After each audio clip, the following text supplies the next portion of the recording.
Hi, in Shamelessly Arguing with Vegans, I'm presenting pages from the book I've written of the same name, Shamelessly Arguing with Vegans.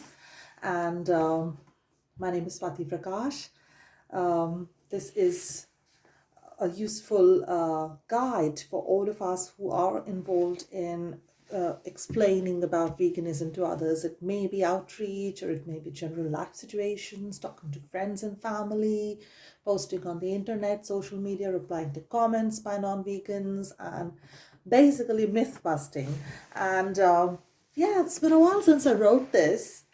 But I thought that for a lot of people, reading books, especially such a big book of so many pages, 300 and something, okay, 348 pages is quite a bit. So I understand that some people don't have the time to go through 348 pages. So what I did was I made this short course over YouTube. I don't know if a lot of people are viewing it because I haven't really promoted it a lot, but I'm just posting it on social media and just thinking that maybe short videos like 5 to 10 minutes will help make a difference and answer to some of the most important questions that people raise. Hope it benefits you. This is for vegans who are vegan friends of mine, or not friends, but just acquaintances or people who don't even know me. So it's for the animals. I'm just starting with a reading because I'm basically a psychic channel, am I not? So I'm basically a psychic channel, an ascension expert. Ascension means raising your vibrations higher, raising your consciousness, because we are consciousness. So when we raise our consciousness, we are able to manifest a better universe to live in. When we raise our consciousness, it brings about social change in ways that are not understandable by your brain. It works through your heart center. It works through the amazing power of love. And you don't really have to think a lot about how to make it happen. It happens because you have this beautiful vision. So make some time for yourself, filling yourself up with optimism and positive visions of a lovely vegan planet. A planet that's green, beautiful, that feels like heaven. A beautiful vegan paradise. A place where you are loved. You deserve love. And a place where you are here to love. You can love. And in which you're joined by others who are loving. So with that in mind, I'm just taking a card out to see what the universe has to say as a message for you as a vegan. And then I'll read a message from this. And this is a synchronous message from yesterday's card. Yesterday I picked up from an Indian Hindu god and goddesses oracle, and it was Chandra, the moon. Today again I have received the card of the moon.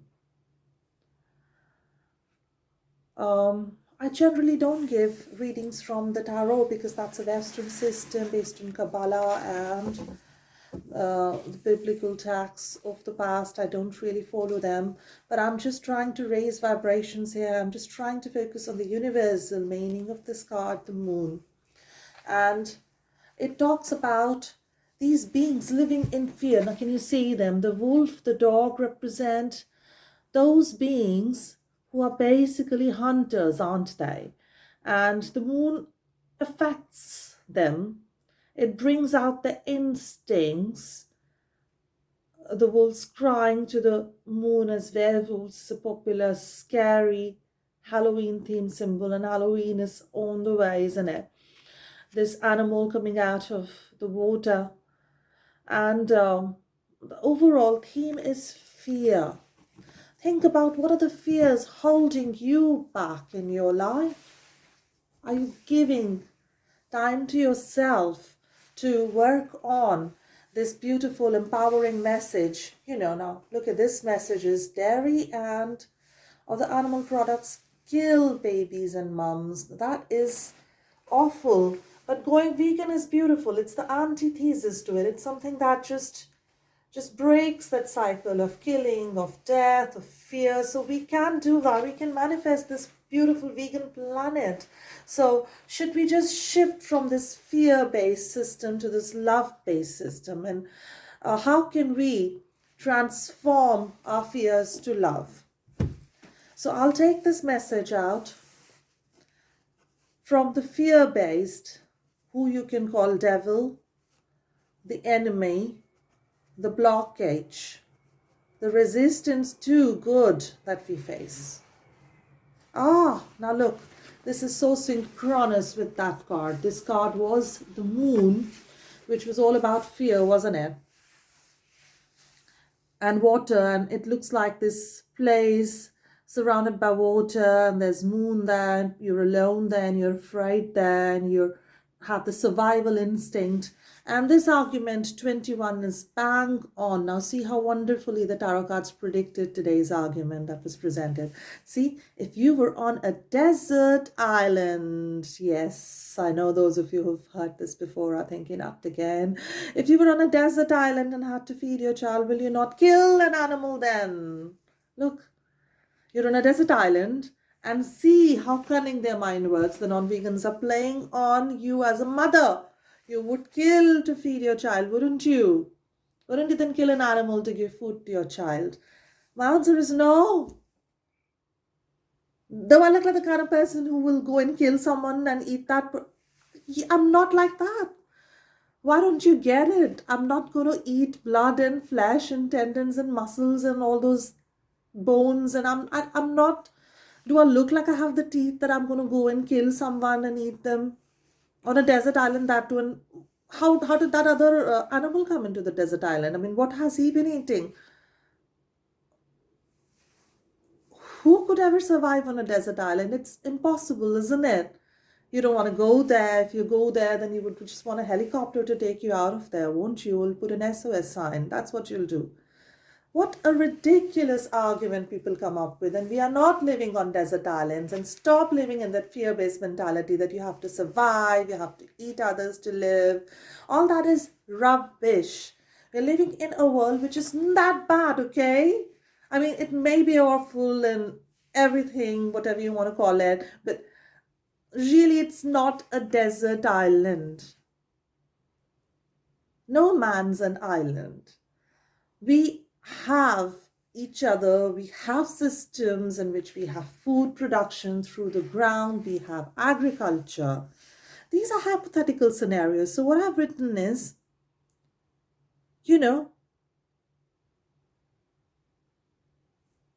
these scenarios are similar to asking that if you and another human being were trapped in a room without food, without water, will you then start eating each other? Now that happens a lot with pigs who are trapped. We've heard about that through documentaries that have documented that they start cannibalism, they start chewing each other's tail, and that's why a horrible practice of docking their tails happen. Their tails are cut without anesthesia, by the way. Sometimes they're dehorned because they could attack each other. Cheeks are debeaked. Look, imagine someone cutting your lips off. They're debeaked, their beaks are cut, all the blood coming out of there because they don't want them pecking to each other, because they have a pecking order, and sometimes they start hurting each other because they have scarcity of food there. They've scarcity of sunshine, they've scarcity of water. The water is dirty, they live in their own poo and filth. It's even true in free range. Free range is not like us walking around happily. It's not like that, okay? It's not, you are not a free range chick. You are a free person. Free range is just being given a little more, maybe a small barn in which thousands and thousands and thousands are trapped. It's horrible. So you're really not in that situation. The animals are in that situation, those who are on the farms, and you're creating that horrible desert island survival situation for them. If you are a consumer of animal products and you are guilty of causing them that level of psychological harm, that level of absolute horror that they have gone through, why don't you now understand? Because if you are afraid of being trapped in that desert island situation, if that is your fear, your biggest fear, cannibalism like a werewolf on the desert island, trapped and looking for something to eat. And I'm sorry, if you don't want to be that kind of a person, like I don't want to be that kind of a person, then why would you give that curse to those innocent animals? It's just unbelievable. They're going crazy, they're going mad, they're psychologically harmed, they're mentally harmed, they're physically harmed, and in the end, they all lose their life, free range or not. That's it. That's all there's from me. I hope that it touches a chord with you. And I hope you're able to share this message full of information that is actual facts, not necessarily, it's not an imaginary hypothetical scenario. What's happening over there to the farm animals is very real, isn't it? Just as your body is real, just as my body is real, just as I feel pain. I've been in slight pain. I've not felt well. My womb area is suffering. Maybe I'm going through changes that come with age and time of experience as a woman. I understand that. I recognize what my pain is. I give love and healing to myself, to others if they need it, if I can do it, if I have the time. But yeah, hope you give love to yourself, your children, your family members. I love my son. My family is my son.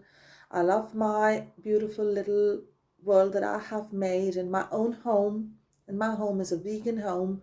And I hope you get some strength with that to make your own little world, your own vegan paradise, which is not a desert island, which is an island of love, which you're not trapped in, and in which you're free to go meet others and live a wholesome, happy life. And I hope that you give that love to all the other animals who are suffering so that they are transported into a beautiful world too. Thank you.